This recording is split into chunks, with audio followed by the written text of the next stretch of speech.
Avant le premier tour de la présidentielle en France, les candidats en lice ont déposé une déclaration de situation patrimoniale et une déclaration d'intérêt et d'activité. Des déclarations de patrimoine rendues publiques le 8 mars par la Haute Autorité pour la transparence de la vie publique. Dans sa déclaration n'ayant pas fait objet de contrôle, le Conseil constitutionnel estimant qu'une décision défavorable à l'encontre d'un candidat avant le premier tour pouvait porter à l'égalité devant le suffrage, Emmanuel Macron a déclaré disposer d'un patrimoine de 500 000 €, constitué principalement de comptes bancaires et d'instruments financiers. Il détient également un livret de développement durable abondé à 120 000 € et un livret A de 22 000 € ainsi qu'une assurance vie dont la valeur de rachat s'élève à 113 000 €. C'est tout.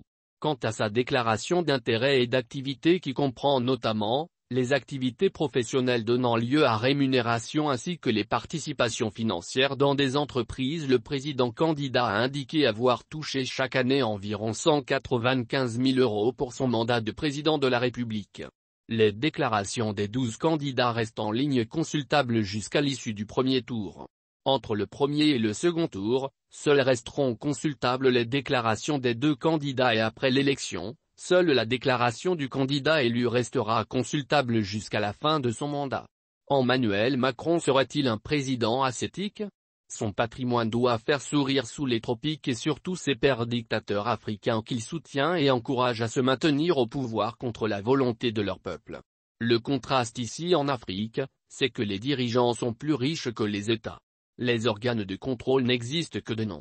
Imaginons des despotes comme Paul Biya au pouvoir depuis 40 ans, Denis Sassou Nguesso qui trône à la tête du Congo-Brazzaville depuis 38 ans ou encore Teodoro Obiang en Bazogo qui règne sans partage sur la Guinée équatoriale depuis 43 ans, qui confondent les biens, richesses et ressources de l'État à des biens personnels dont ils disposent de façon abusive et illimitée. Des pays où la corruption, les détournements des deniers publics, les malversations financières, le pillage des ressources sont les choses les mieux partagées, l'immense trésor que ces dirigeants peuvent se constituer. De plus, dans nos pays, le président représente l'État. Il dispose de tout à volonté. Il peut dépenser sans sourciller et sans contrôle comme un émir du Golfe. Les organes de contrôle d'ailleurs n'existent que de nom.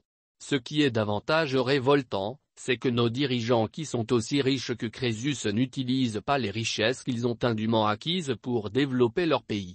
Au contraire, eux et leurs rejetons ainsi que leur harem dispatchent l'argent volé de l'État dans les paradis fiscaux, acquièrent des biens meubles et immeubles dans des pays européens, ce qu'on appelle des biens mal acquis pendant que leurs compatriotes n'ont pas de quoi se nourrir et doivent dormir à la belle étoile. Cela n'étonne pas que ce soit souvent les richissimes dirigeants africains qui financent les campagnes électorales des pauvrissimes hommes politiques français.